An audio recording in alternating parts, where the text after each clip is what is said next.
चलिए जानते हैं बिहार के 25 बड़ी खबरों को। तो आगे बढ़ने से पहले वीडियो को लाइक और चैनल को सब्सक्राइब जरूर करें।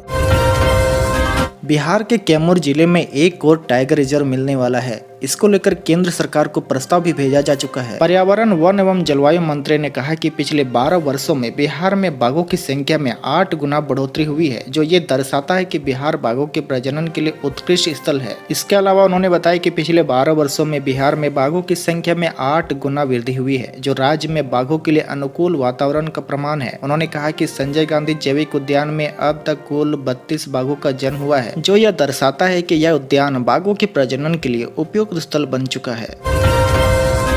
बिहार में मानसून की सक्रियता के कारण पिछले 3 दिनों से लगातार बारिश हो रही है, जिससे राजधानी पटना सहित कई जिले जलमग्न हो गए हैं। भारतीय मौसम विज्ञान पटना ने 31 जुलाई के लिए सिवान, सारण, बक्सर और भोजपुर में भारी बारिश और वज्रपात को लेकर ऑरेंज अलर्ट जारी किया है। वहीं मौसम वैज्ञानिकों ने बताया कि बंगाल की खाड़ी में निम्न दबाव का क्षेत्र बनने से यह बारिश का दौर अगले 4 से 5 दिनों तक जारी रहेगा। गया, नवादा, जमुई, बांका, भागलपुर, अररिया और मुंगेर में विशेष रूप से भारी बारिश की संभावना है। साथ ही आपको बता दें कि पटना में इस मानसून सीजन में अब तक औसत से अधिक बारिश दर्ज की गई है, जिससे जल निकासी की समस्या गंभीर हो गई है। दक्षिण बिहार में मानसून की मजबूत स्थिति के कारण बारिश का सिलसिला बना रहेगा। धान की बुआई के लिए बारिश लाभकारी है, लेकिन जल भराव और बाढ़ का खतरा चिंता का विषय है। IMD के अनुसार अगले 24 घंटे में सुपौल, अररिया, किशनगंज, पूर्वी और पश्चिमी चंपारण, मधुबनी, सीतामढ़ी और शिवहर में भारी बारिश और वज्रपात की आशंका को लेकर येलो अलर्ट जारी किया गया है।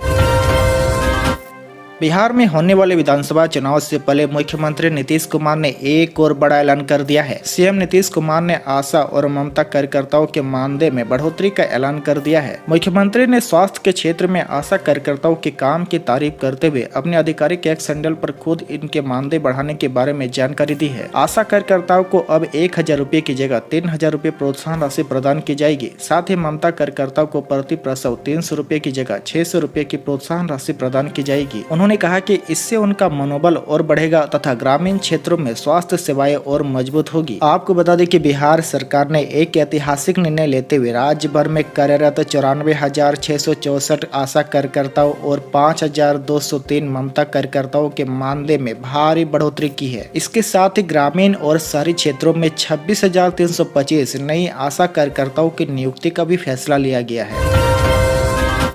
देश के करोड़ों किसानों के लिए खुशखबरी है। 2 अगस्त को उनके खाते में पीएम किसान सम्मान निधि योजना की 20वीं किस्त भेज दी जाएगी। आपको बता दें कि इसकी आधिकारिक घोषणा भी कर दी गई है। इस बार किसानों के खाते में 20वीं किस्त वाराणसी से भेजी जाएगी। PM Narendra Modi video conferencing के जरिए किसानों के खाते में योजना के पैसे भेजेंगे। साथ ही आपकी जानकारी के लिए बता दें कि 20वीं किस्त लगभग देश के 9.3 करोड़ किसानों को भेजी जाएगी। हालांकि पीएम किसान सम्मान निधि योजना की 20वीं किस्त उन्हीं किसानों के खाते में भेजी जाएगी जिनकी KYC और भूमि सत्यापन की प्रक्रिया पूरी है।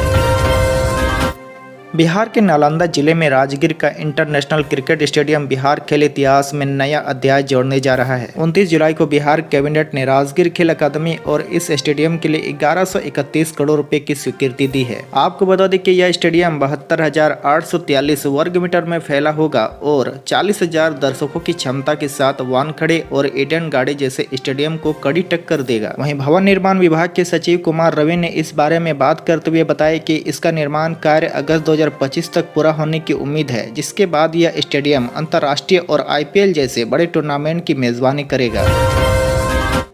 राज्य भर में बिना हेलमेट के दोपहिया वाहन चलाने पर रोक लगाने के लिए राज्य भर में सघन हेलमेट जांच अभियान चलाया जाएगा। साथ ही वाहनों की POC, फिटनेस और वाहन बीमा से संबंधित दस्तावेज की जांच MBI और DTO रोजाना जांच करेंगे। यह जानकारी परिवहन विभाग के अपर मुख्य सचिव मिहिर कुमार सिंह ने पटना में आयोजित विभागीय समीक्षा बैठक के दौरान दी है। इसके साथ ही उन्होंने सभी जिला परिवहन पदाधिकारी को ट्रैफिक सिग्नल की जाँच कर उन्हें ठीक करने के भी निर्देश दिए हैं। साथ ही उन्होंने बताया कि सार्वजनिक परिवहन की बसों में महिला यात्रियों की सुविधा और बढ़ती संख्या को देखते हुए सभी बसों में आगे की 4 पंक्तियों की सीटें आरक्षित की जाएगी। इसके अलावा उन्होंने बताया कि राज्य के 27 जिलों में आधुनिक ड्राइविंग टेस्ट ट्रैक का निर्माण कर इनका संचालन शुरू कर दिया गया है। अब लाइसेंस प्राप्त करने के पहले आधुनिक ड्राइविंग टेस्टिंग ट्रैक पर आवेदकों का टेस्ट लिया जा रहा है। बिहार राज्य पथ परिवहन निगम की बसों में यात्रियों की सुविधा और सुरक्षा को बढ़ाने के लिए कई महत्वपूर्ण बदलाव लागू किए जा रहे हैं। परिवहन विभाग की समीक्षा बैठक में निर्णय लिया गया कि सभी बस ड्राइवर और कंडक्टर अब खाकी वर्दी और नेम प्लेट पहनेंगे। इसके अलावा आपको बता दें कि बसों में महिलाओं की बढ़ती संख्या को देखते हुए आगे की 4 पंक्तियां सीटें उनके लिए आरक्षित की जाएगी। साथ ही राज्य में पुरानी और जर्जर बसों की फिटनेस जाँच अनिवार्य करने का भी आदेश दे दिया गया है। इसके लिए सभी जिलों में वाहन जाँच अभियान चलाया जाएगा, जिसमें प्रदूषण जांच, प्रमाण पत्र, फिटनेस और बीमा दस्तावेज की सघन जांच होगी। साथ ही ओवरलोडिंग पर नियंत्रण के लिए 2 पालियों में बैरियर लगाकर जांच की जाएगी। इसके अलावा बस स्टैंड पर पीने का पानी, शौचालय और अन्य बुनियादी सुविधाएं सुनिश्चित करने के भी निर्देश दिए गए हैं। राज्य में विशेष मतदाता गहन पुनरीक्षण अभियान के दौरान जिन लोगों को भी नाम छूट गया है, उन्हें वोटर लिस्ट में शामिल कराने के लिए फिर से मौका दिया जाएगा। आपको बता दें कि 1 अगस्त को मतदाता सूची का प्रकाशन किया जाएगा। इसमें छोटे नामों को जोड़ने के लिए इसके लिए 1 अगस्त से लेकर 1 सितंबर तक विशेष कैंप लगाया जाएगा। ये विशेष कैंप प्रत्येक दिन 10 बजे से 5 बजे तक रहेंगे। नाम जोड़ने के लिए प्रारूप 6 घोषणा एवं अन्य दस्तावेज होंगे। वहीं संशोधन या स्थानांतरण के लिए प्रारूप 8 फॉर्म देना होगा। वहीं बिहार से बाहर के लोगों के लिए डी फॉर्म एवं अन्य दस्तावेज देने होंगे।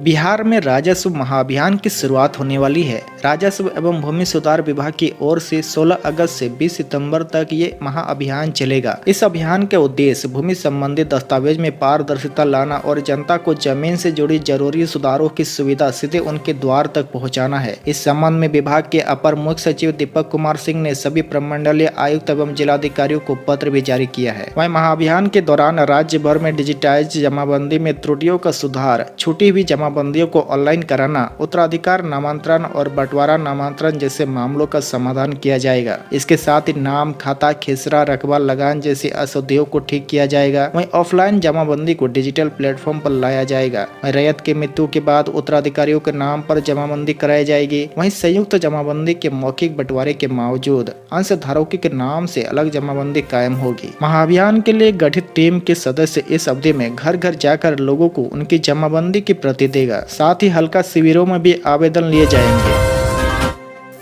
बिहार में शराबबंदी कानून लागू होने के बाद से अब तक राज्य सरकार को जब्त वाहनों की नीलामी और जुर्माना वसूलों के माध्यम से 428 करोड़ रुपए से अधिक का राजस्व प्राप्त हुआ है। जानकारी के मुताबिक वर्ष 2016 में शराबबंदी लागू होने के बाद तक अब तक कुल 96,060 वाहन जब्त किए गए हैं। इनमें से 75,889 वाहनों की नीलामी कर 342 करोड़ रुपए और 20,071 वाहनों को जुर्माना भरवा कर छोड़े जाने से 85 करोड़ रुपए की वसूली हुई है। आपको बता दें कि केवल इस वर्ष यानी कि जनवरी से जून 2025 तक 7,781 वाहन जब्त किए गए हैं, जिनमें से 153 बड़े वाहन जैसे कि ट्रक, बस आदि और 7,623 अन्य वाहन शामिल है। इसके अलावा शराबबंदी कानून के उल्लंघन के मामले में अब तक 63,442 लोगों को गिरफ्तार किया जा चुका है। इनमें से 38,741 आरोपी शराब पीने वाले और 24,701 आपूर्तिकर्ता या वितरक है। इसके अलावा शराबबंदी लागू होने के बाद से राज्य से बाहर के 13,921 तस्करों को भी गिरफ्तार किया गया है। बिहार सरकार के अनुसार यह सख्त कार्रवाई शराबबंदी को प्रभावी रूप से लागू करने के लिए जरूरी है। वहीं अधिकारियों का दावा है कि इससे सामाजिक शांति, महिलाओं की सुरक्षा और अपराध में गिरावट आई है।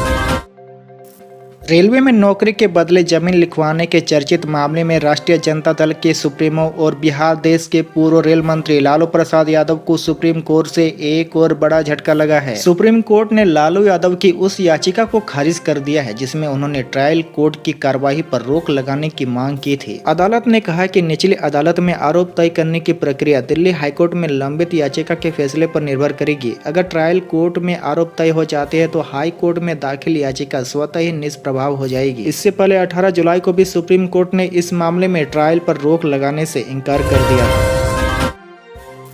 तेजस्वी यादव ने बड़ी घोषणा करते हुए कहा कि राखी के बाद सभी 9 प्रमंडलों में महागठबंधन के नेता एसआईआर, भ्रष्टाचार और अपराध पर बिहार सरकार की हकीकत बताएंगे। इस मौके पर कांग्रेस के प्रदेश अध्यक्ष राकेश राम ने कहा कि हमारे जननायक राहुल गांधी भी इस यात्रा में शामिल होकर मुख्यमंत्री और उप मुख्यमंत्री की हकीकत बताएंगे, साथ ही घोटाले की जानकारी भी देंगे। बिहार विधानसभा में विपक्ष के नेता और आगामी बिहार चुनाव में महागठबंधन के सीएम फेस तेजस्वी यादव ने ऐलान किया कि अगस्त का महीना क्रांति का महीना एक बार फिर बनने जा रहा है। महागठबंधन के सभी दल नियंत्रक महालेखा परीक्षक की रिपोर्ट लेकर जनता के बीच जाएंगे कि कैसे डबल इंजन सरकार भ्रष्टाचार में डूबी है।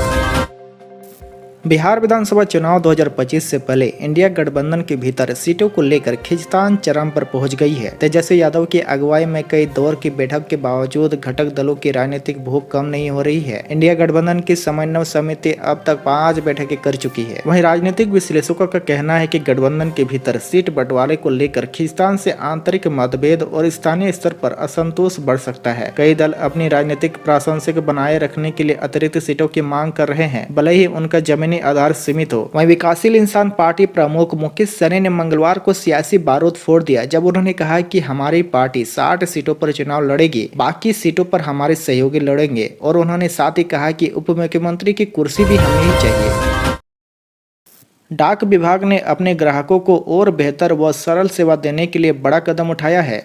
अब अलग से रजिस्टर्ड पोस्ट की सुविधा नहीं मिलेगी। इसके बदले रजिस्टर्ड पोस्ट को स्पीड पोस्ट में मिला दिया गया है। इससे डाक संचालन रोज और आसान होगा। वहीं ग्राहकों को भी अलग अलग सेवा देने की जरूरत नहीं पड़ेगी। डाक विभाग से मिली जानकारी के अनुसार वह आदेश डाक निदेशालय की ओर से जारी आदेश के अनुसार मेल ऑपरेशन डिवीजन के तहत यह अहम निर्णय लिया गया है। यह नई व्यवस्था 1 सितंबर से बिहार सहित पूरे देश में लागू हो जाएगी। अमेरिकी राष्ट्रपति डोनाल्ड ट्रंप ने बुधवार को भारत पर 1 अगस्त से 25% टैरिफ लगाने का ऐलान किया है। उन्होंने सोशल मीडिया पर पोस्ट कर लिखा कि भारत रूस से हथियार और ऑयल खरीद रहा है, इसीलिए उस पर जुर्माना भी लगाएंगे। ट्रंप ने एक और पोस्ट में कहा कि अमेरिका के साथ भारत का व्यापार घाटा बहुत ज्यादा है, इसीलिए वे भारतीय सामानों पर टैरिफ लगा रहे हैं। भारत के अभिषेक शर्मा बुधवार को जारी वीकली आईसीसी रैंकिंग में T20 के नंबर 1 बैटर बन गए हैं। वे विराट कोहली और सूर्य कुमार यादव के बाद नंबर 1 पोजीशन पर पहुंचने वाले तीसरा भारतीय बैटर बने हैं। इसी तरह मैनचेस्टर टेस्ट में नाबाद 107 रन की पारी खेलकर मैच ड्रॉ कराने वाले भारतीय allrounder Ravindra Jadeja allrounder ranking के टॉप पर कायम है। टेस्ट गेंदबाजों की लिस्ट में टॉप 10 में कोई बदलाव नहीं हुआ है। भारतीय तेज गेंदबाज जसप्रीत बुमराह नंबर 1 टेस्ट गेंदबाज के रूप में